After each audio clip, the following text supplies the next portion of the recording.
how American Express and Citi work against their clients in credit card disputes. In our law firm, we see American Express and Citibank work against their own customers in credit card disputes. We've been in arbitration with these banks several times along with several others. These banks are notorious for deciding credit card disputes against their own customers. Just because your bank rules against you in a credit card dispute doesn't mean you need to give up, although your bank would like you to think so. We fight banks at no out-of-pocket charge to our clients.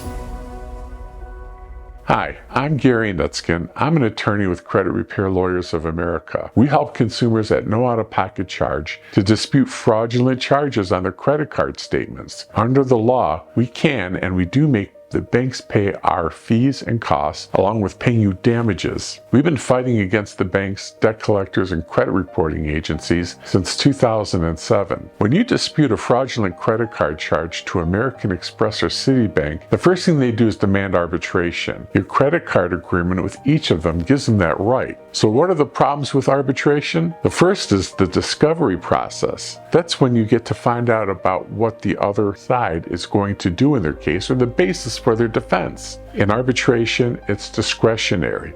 In a civil lawsuit, it's allowed. Another problem with arbitration is that it's rarely appealable. So if you get an arbitrator that makes a bad decision, you really can't appeal it. But in a court case, if a judge makes a bad decision, you have a right to an appeal. Let's talk about the typical defenses these two banks come up with. Citibank frequently defends with "your card has a chip in it" defense. Most credit cards today have computer chips in them to make them unreproducible. In the days before these chips, duplicating a magnetic strip on the back of a credit card was a pretty easy thing to do. Now banks have put chips in their credit cards, so when you insert your card into the machine, it reads the chip. It tells the bank that you or someone was personally there at the merchant's place of business. Sadly, many banks will still refuse your dispute stating that their card has a chip in it, even if you weren't there. For example, online transactions, they don't use the chip, they only use the numbers. But that doesn't stop these banks from using that defense. Don't fall for it. It's designed to bully you into paying the bogus charge. Fight the charge. Second,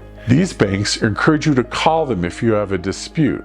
Why? Because a phone call is not in writing required by the law. Thus, when they decline your dispute and you sue them or demand arbitration, they defend by saying you didn't make your dispute in writing. It's a sleazy tactic, but it works for them because courts typically side with them. Be sure to put your dispute in writing. You can send it by fax, email, even snail mail. Be sure to keep a copy of it. It will save your case from getting dismissed on this basis. I'm attorney Gary Nutskin, and I want to be your lawyer. I want to handle your credit card dispute for you. I know how to do it properly. I know the nuances in the law. I know how the banks defend against it, and I know how to beat them. Call me, attorney Gary Nutskin, at 248-353-2882, or email me at gary@crlam.com. Thank you.